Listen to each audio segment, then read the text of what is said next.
So we're in Bolivia, city of La Paz, in their brand new tram system, and we're on our way to Tiwanaku and Pumapunku with an international team, and we're going to spend the entire day measuring and examining the strange stones that are found, especially at Pumapunku, which that site is unique on the planet.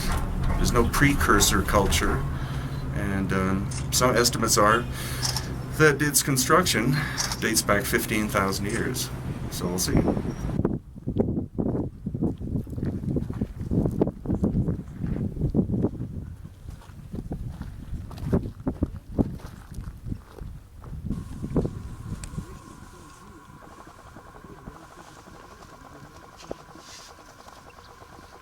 So this is an excavation, and the ground was originally that high, and you see these pieces have been found. This is how they were found. They were found buried underground.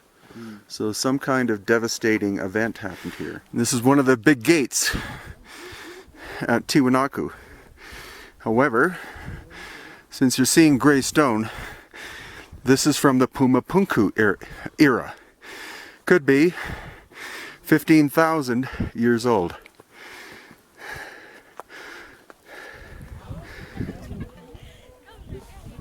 Well, this could very well be a foundation block because it's very close to being perfectly level.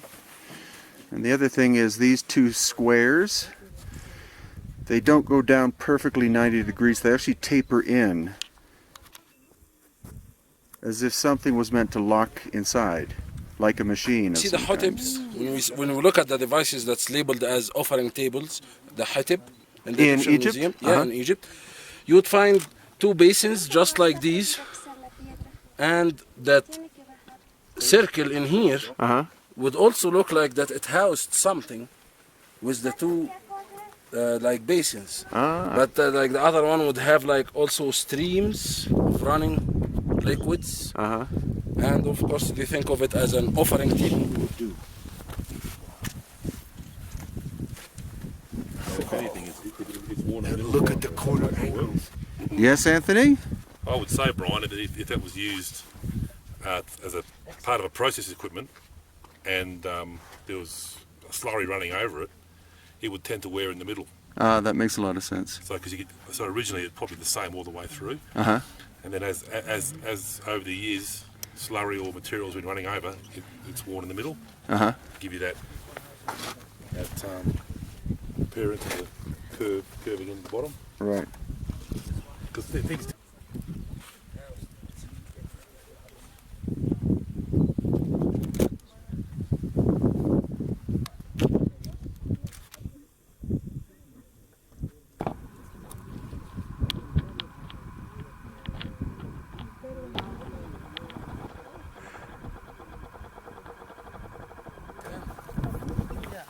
Not the floor.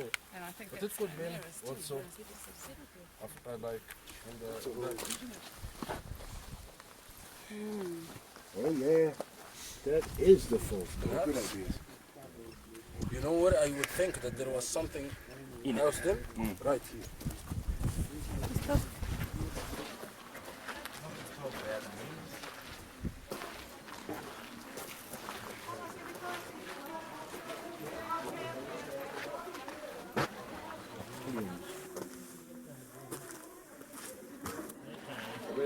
So the curious thing are all of these heads. Some people have said that these represent all the types of humanity, but they're so badly eroded that how can you possibly tell? The curious thing are the turbans that they seem to wear. Where would that tradition have come from? I don't know, but hopefully someday we'll find out.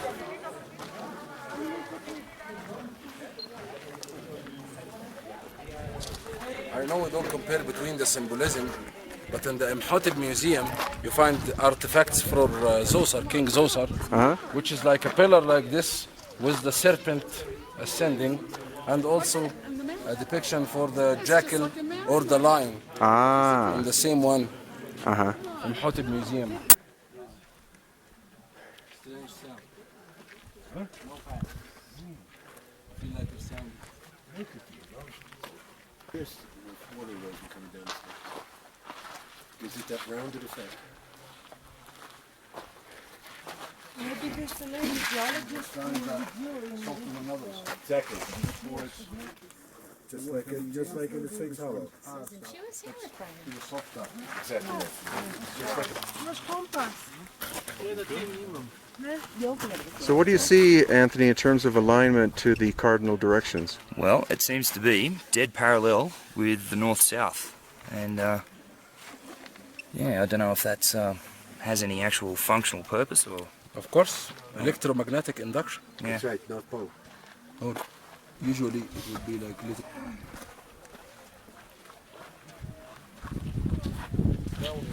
So the original structure was these vertical megalithic stones.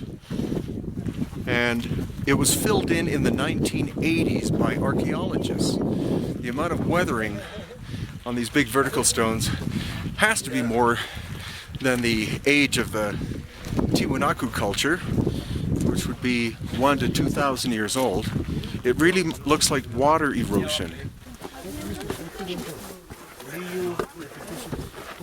Sun gate and then with Brian for a publicity shot, yeah. There he is. Yep.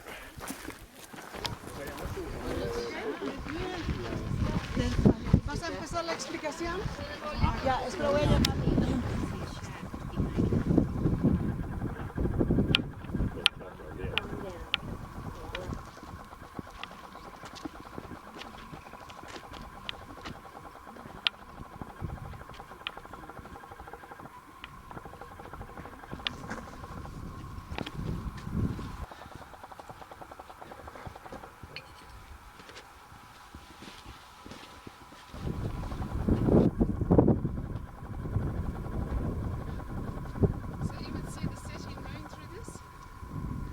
So what we've seen here at Tiwanaku is clearly cultural recycling.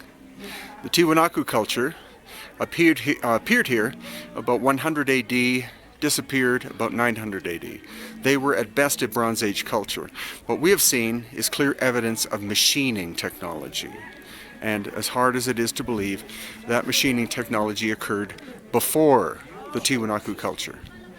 Some think that Pumapunku and Tiwanaku are different cultures, but in fact, or different sites, but in fact they're the same site. We see evidence of machining technology both in Pumapunku and Tiwanaku, the same level of technology, so therefore both sites were one site, possibly 12,000 plus years ago, if you believe the idea that there was a global cataclysm about 12,000 years ago caused by either plasma ejection from the sun, energy ejection from the center of the galactic of our galaxy, or some other phenomenon, possibly a comet.